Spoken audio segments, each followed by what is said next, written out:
primetime national television. A special hearing aired live, where lawmakers, scholars, and Supreme Court justices gather to debate a controversial bill related to civil liberties and judicial reform. Presiding over the hearing was none other than Chief Justice John Roberts, known as a symbol of composure and legal authority. Among the invited speakers was a name that stirred interest: Jasmine Crockett, a young congresswoman, well known for her fiery debate style and fearless demeanor, often appearing in high-stakes political showdowns. Her presence at this hearing had stirred media buzz for weeks. Supporters hoped Jasmine would prove her mettle in the face of conservative legal minds, while critics eagerly anticipated a public embarrassment. Jasmine stepped up to the hearing podium amid murmurs of curiosity from the seats behind. Wearing a deep plum suit and with her hair neatly tied back, she exuded sharpness and resolve. She began by citing a specific case in which a citizen's rights had been denied due to legal loopholes. With a clear, firm voice, Jasmine guided the audience through data and real-life accounts of how ordinary people, especially the vulnerable, struggle to access justice. As soon as she finished her opening remarks, a pointed critique of the lack of transparency in civil complaint procedures, Chief Justice Roberts raised an eyebrow, tapped the desk lightly, and said coldly, "Ms. Crockett, what you presented sounds more like a political speech than a serious legal analysis. I'm afraid this isn't the place for slogans, but for proper legal reasoning.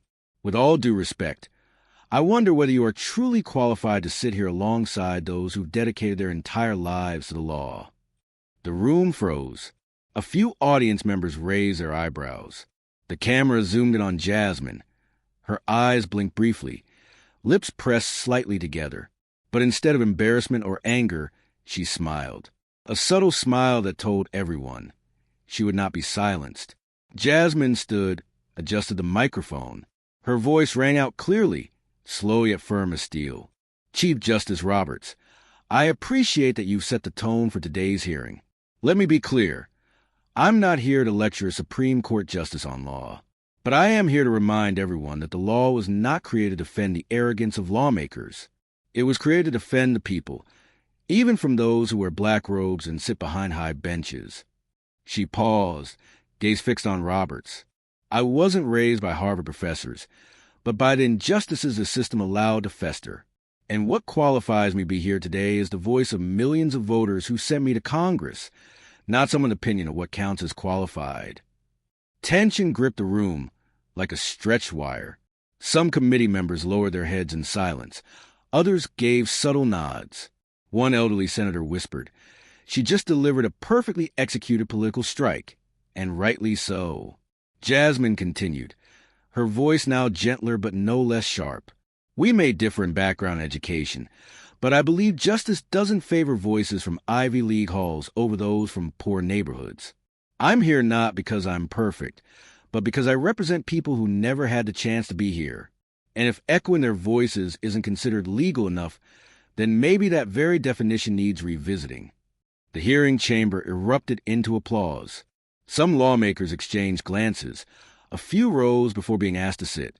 John Roberts remained seated, eyes wide, expression no longer carrying the confidence he began with. The camera quietly shifted to him. Capturing the moment, the Chief Justice bowed his head. Right after the hearing, the video capturing the confrontation between Jasmine and Chief Justice Roberts spread like wildfire across social media. Twitter, TikTok, and political forums lit up by the hour. Hashtags like #CrockettClapback and #JusticeForThePeople climbed to the top of the trending charts within just a few hours. Major news networks like CNN, MSNBC, and even opposing outlets like Fox News couldn't ignore the moment. Some called it a historic clash between generations, while others criticized Jasmine for allegedly overstepping the boundaries of her office. Yet the public showed overwhelming empathy and support. At law schools, professors began using the clip as a case study on speech, power, and legal equality. Social justice groups started to see Jasmine as a role model for a new generation of leadership, bold, honest, and unafraid to challenge the status quo. Meanwhile, at the Supreme Court, John Roberts remained silent. No official statements, no interviews. Only a single photograph of him entering the court with contemplative expression, shared by a photojournalist. It was one of the rare moments the public saw him not as an untouchable symbol, but as a man. As for Jasmine, she carried on with her duties, but now under heavier pressure. Her schedule grew tighter, invitations to speak doubled, and even threats emerged. But she knew her journey was no longer about personal ambition. She now represented a generation, the ones who had always been told they were not qualified. The story was far from over. A door had opened, one where justice was no longer the privilege of the powerful few, but the voice of the many who had long been ignored. On an early autumn evening, after a series of intense meetings and relentless speeches, Jasmine returned to her modest apartment in Washington, D.C. She collapsed onto the sofa, eyes shut tight. The weight of her new role seemed to press on every breath. Her phone lit up every minute. Emails, messages, invitations from international organizations, and security updates about new threats. She opened her laptop. On the screen was a draft of a judicial reform bill she had been secretly working on for the past 3 months. Now, after the hearing, she finally had the political momentum to bring it before Congress. But she knew it would be a brutal fight. The bill threatened the interests of powerful groups, both within and outside the legal system. She called her closest advisor, Marcus, who had been with her since the first day of her campaign. His voice came through calm and deep. If you introduce this bill now, you'll get 2 kinds of responses. 1, you'll be seen as a trailblazer. 2, you'll be treated as a threat to the entire structure. Are you ready for that? Jasmine was silent. After a long pause, she answered, "You once told me, if we don't break what's broken, the new can never be built. I'm not afraid of being pushed aside anymore. What I fear most is that we'll keep living under what we call acceptance." The next day, Jasmine announced her intention to introduce the bill. The press conference drew dozens of media outlets. She didn't read from a prepared statement. She spoke from the heart, in the voice of someone once dismissed as an outsider. As she left the podium, a reporter called out, "What if Chief Justice Roberts opposes this again?" Jasmine stopped, looked directly into the camera. "I'm not doing this to get his approval. I'm doing it for the millions who never got his attention." The bill Jasmine introduced sparked immediate backlash and passionate support. Within 48 hours, lobbyists launched counter-campaigns. Editorials denounced the proposal as idealistic and destabilizing, and conservative pundits branded her a dangerous voice of disruption. But just as fierce was a movement rising in her defense. Thousands rallied outside congressional buildings across the country. Volunteers from marginalized communities posted videos thanking Jasmine by name. She spent sleepless nights refining the bill with her legal team, adding bulletproof clauses and clarifying every sentence. Each word had to survive not just debate, but sabotage. Meanwhile, Chief Justice Roberts broke his silence. At a rare public symposium, he addressed the reform efforts directly. The judiciary must evolve, but with caution. Ms. Crockett's ambitions, while admirable, risk undermining the very system they seek to protect. The room was divided. Some nodded. Others exchanged skeptical glances. Reporters ran with the quote, spinning it both as a veiled warning and a reluctant concession. That night, Jasmine watched the clip with her team. "He's not dismissing us anymore," she whispered. "He's negotiating with the future." When the bill finally reached the House floor, Jasmine stood at the center of a room charged with tension. Cameras rolled. Critics sharpened their questions. And allies, some quiet until now, stepped forward beside her. The debate was grueling. For 14 hours, she defended every line, every principle, with the same fire that silenced Roberts weeks earlier. When the vote tally came in, the chamber held its breath. The board flashed green. Passed. Jasmine didn't cheer. She closed her eyes and exhaled. Not victory, responsibility. Later that night, a message arrived, a handwritten letter on Supreme Court stationery. "Ms. Crockett, we may disagree in process, but we share the same destination. A more perfect union. Jr." She folded the note and placed it beside the original draft of her bill.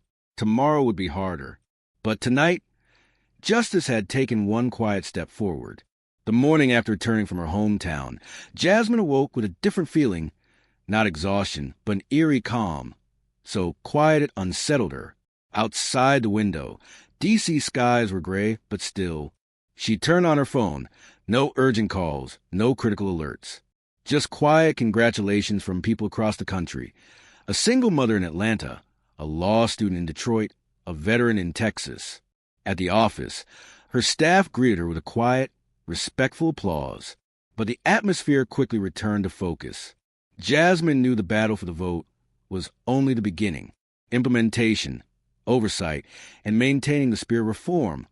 That was the real war. She formed a specialized task force to execute the new bill. Every touchpoint with the legal system needed restructuring, from local courts to judge selection processes. Most importantly, they had to shift mindsets. Justice wasn't privilege. It was a right. Media outlets continued to follow Jasmine's every move. Some articles began asking whether she was building a personal political brand from one viral confrontation. She didn't respond. She let the results speak. That weekend, Jasmine returned to Texas for a community town hall. On a modest stage in a town square, she didn't speak of victory, but of fear, pressure, and the enduring dream of making sure no voice was left behind. A little girl in the crowd raised her hand and asked, "Did you ever want to give up?" Jasmine knelt and smiled. "Yes, many times. But each time I thought of people like you, of my mother, of those who were laughed at for speaking the truth. I got back up." That night, after the crowd had dispersed, Jasmine sat alone beneath the dark sky. No cameras, no podium. Just a woman carrying the weight of millions of hopes. And she knew the journey was only beginning. A week after returning home, Jasmine received an invitation from a prestigious university, the same one that once rejected her scholarship application. Now, they asked her to deliver the commencement speech for the incoming law students. Jasmine stood in the grand lecture hall, looking out at young faces, eager, anxious, full of potential, much like her younger self. She didn't begin her speech with titles or accolades. She opened with a question. "Have you ever felt like you didn't belong here?" The room fell quiet. Many students nodded. She spoke of her first courtroom appearance, where every glance made her feel like an outsider. Of her first step into Congress with scuffed shoes and a heart full of doubt. But she concluded, "I'm still here. Because justice doesn't need you to be perfect, only brave." Afterward, an elderly professor shook her hand and said, "You haven't just inspired people. You've rewritten what qualified means to many." Jasmine smiled, thanked him, and walked out. Outside, the autumn sky was clear. She walked slowly, no entourage, no spotlight. But with each step, she carried the weight of a generation's hope. That night, she wrote in her journal, "Justice doesn't live in grand speeches. It lives in every small choice, when we choose to stand instead of stay silent, to act instead of complain.